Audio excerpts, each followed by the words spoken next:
มยางจัดแอร์เนาะ แอร์เจริญศิลป์ครับคุณนนแต้กาเขียม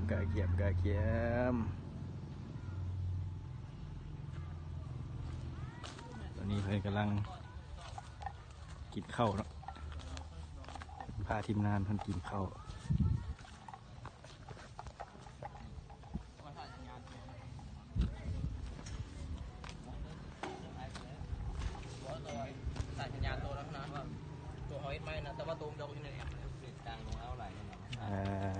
อันนี้จานอะเนาะจานโต้เจริญศิลป์เนาะกำลังรับประทานอาหารแรงอาหารเที่ยงเพิ่นออกมาแต่เช้าเพิ่นบ่ทันได้กินข้าวเพิ่นพักกินข้าวก่อนนอนเต้เพิ่นว่าดิบอกทั้งพอแล้วออกมันนี่มาจอบเบิ่งเนาะโมเมนต์ไผ่แท้เนาะเป็นเจริญศิลป์นี่โอ้แท้มันเพิ่นนี้เด้เนาะจับกล้องมันกินน้ำยุ่งก็ได้ลงมาข้าวหวานช่างก็ต่อเตี้ยเกาไม่ได้เตี้ยเกาเนาะไปแล้วขึ้นเดียวได้ต่อความสบายมากเอาเลย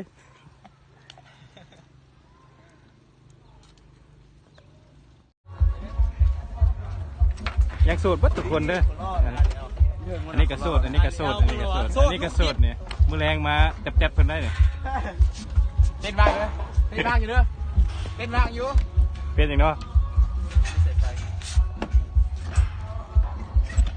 ทีมงานแอนี่เครื่องหมดเลย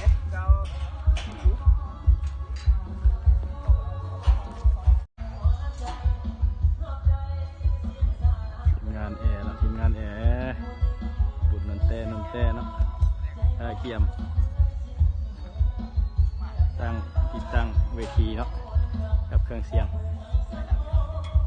ที่24-25เนาะนนแต้เมืองไทยธานีเด้อนครหลวงเวียงจันทน์มาจอบเบิ่งอาจารย์เอเนาะ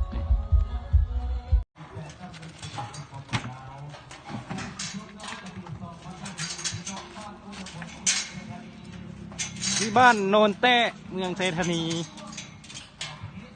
แอร์เจริญศิลป์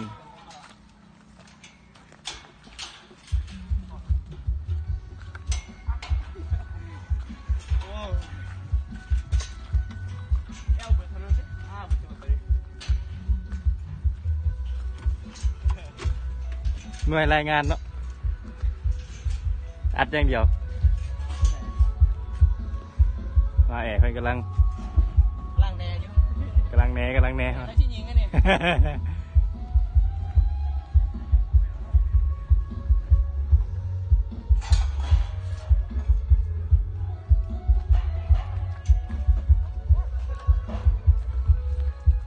ได้ตัวเลยแม่ขอบมากเขาเด้นะคนรอแล้วให้ได้เลยนะทีมงานเอ๋เนาะย่างน้ำอีกไป